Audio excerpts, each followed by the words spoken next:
So today we got a question from Vince, who is a 45-year-old white belt. He's been training jiu-jitsu for several months now, and he's a former athlete. He used to be a track athlete, and he used to train really hard, and so he knows what a high level of training is all about. When he got into jiu-jitsu a couple of months ago, he says that when he got into it, still feels like the same person mentally. So he starts to dive into it 5 days a week. He's training really, really hard, gets into it, and he's 45 years old, hasn't trained for 20 years, training 5 days a week with jiu-jitsu, he gets injured.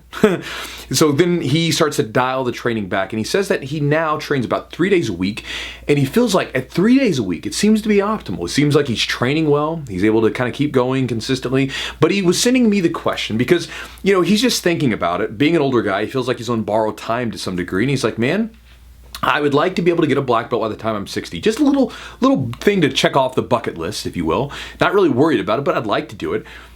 Is there an optimal pace or best sort of training regimen that I should be following as a 45-year-old white belt getting into jiu-jitsu? So Vince, thanks for the question, brother. And man, let's think about it like this. When we talk about jiu-jitsu, like what is the saying that we always use that you've probably heard, I'm sure already, in your relatively short amount of time in jiu-jitsu? The black belt is the white belt that never quit, right? So with that, the thing that you've got to do training-wise is you've got to find whatever pace allows you to train consistently for the long term. Jiu-jitsu is not about short-term intensity. It's not a sprint. It's a marathon. You're going for a long time, and you've got to be able to maintain that pace for a long period of time. And so for you being 45 years old and, again, getting back into this stuff, really the pace is going to be whatever allows you to train consistently. That's really what it comes down to. And you got to be careful because when you come into things, a lot of times you'll look around to other people who have been successful and you sometimes might mimic what they do, which sometimes can be a good thing to do. But you got to be careful with it because it can also get you into trouble because, for instance, if you come into jiu-jitsu and you mimic like one of these 30-year-olds or 25-year-olds who's, really getting after it, training 5 days a week, they're in a different place. Like me, for instance, I'm 35 years old and, I've been training for a long, long time and my threshold for training is very high.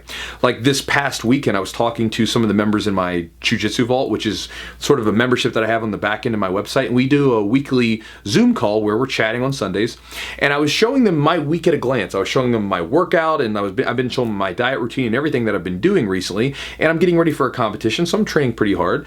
And I showed them my week that I had this past week, and one of the women inside of it said, "So Chewy, let me get this straight. You didn't have a rest day at all last week?" And I told her, I said, "No, I didn't have a rest day." Even though I talk about rest days being very important, what happens sometimes with me is sometimes I like lifting in the mornings. So even on those days that were like rest from rolling and doing jiu-jitsu, I still like lifting. So I lifted some weights in the morning and the rest of the day was mine. Now I can do that because I've been training for a really long time.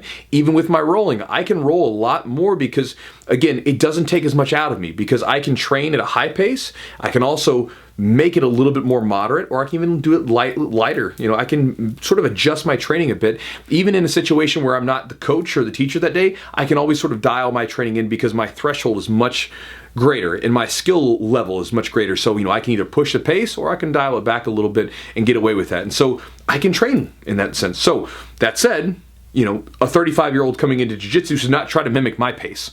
They shouldn't because it would get them in trouble. They'll probably get injured. And likewise for you, really what you got to get down to is figure out what allows me to train consistently where I'm not injured, I'm not beat up all the time, but I can keep going. And I would think that if 3 days a week is working for you, keep going, man. If you want to add something to it, you can, but if 3 days a week is working, 3 days a week is perfectly fine. The other thing that I would throw into you is that when you're not in the gym, do other things that could sort of support you inside the gym. So for instance, weightlifting. Weightlifting is, Eugene talks about this all the time on the podcast. Weightlifting is one of the best exercise modalities to help prevent injury, right? So if you're doing it correctly, so do some weight training. If you don't want to weight train, you could also get into things like watching video and watching competitions, instructionals, and all that kind of stuff. I know that this helped me a ton when I was a white belt and blue belt. Early on, I still do it to this day, but especially early on when I'm sort of laying that foundation. I remember early on, back then they didn't have YouTube, so I had to buy DVDs and I had to, find some stuff on the internet and some back page on a forum or something. But I would find these matches, I'd find instructionals that I could get a hold of, all this stuff, and I would watch that stuff over and over and over again. And it's interesting, even like UFC fights. I remember I used to watch UFC fights, and if there was a grappling exchange, I would watch how it happened and try to mimic it in training.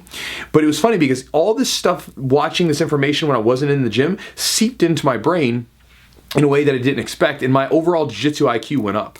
Even though maybe I didn't think I was learning anything from watching these matches, a lot of times that stuff would seep into my game, where I would be trying stuff like, and I didn't even realize where I got it from. I remember one time armbarring someone with this crazy funky armbar that I had watched in a Minotauro fight way back in the day in Pride, and I just kept watching the transition because I thought it was so cool. Didn't think anything of it, and then all of a sudden I'm hitting it in the gym one day against one of the other white belts back when I was a white belt. And so again, that can be really useful to you. Maybe spend 20, 30 minutes a day just watching an instructional, watching some matches, whatever you can spare. And so I think, kind of getting back to it, man, I think that you're doing what you need to do. You're training consistently, and that's what you need to be doing. Listen to your body, because again, you're an athlete who's been gone for 20 years and you're coming back. Your body and mind are kind of reconnecting with one another, because, you know, a lot of people are experiencing this too with the COVID and the lockdowns, where when they come back, they mentally feel like the same person. I feel the same. I don't feel like I've changed. But then they move their body around physically and they feel, oh crap, this machine is not the same machine that I left it. It's like if you left your car like sitting out in it, like, you know, into the elements for years, and then all of a sudden you put a new battery in it, you crank it up. It's probably not going to drive like it used to. You're probably going to have to do some maintenance on it first. And so think about it that way. You need to sort of continue to ease your body into training. And again, what I would say is, with your age, be more on the lighter side. What I mean by this is, let's say if you're a little banged up, do the technique and drilling and maybe sit out rolling one day. So this way you can come back later on in the week and roll. Or, you know what I mean, maybe you don't roll for a week or something and then come back and roll the next week. Or, you know, just adjust it, but listen to your body. So again, I'm kind of repeating myself at this point. But anyway, Vince, hopefully this is useful to you, brother. And I'll talk to you guys next time.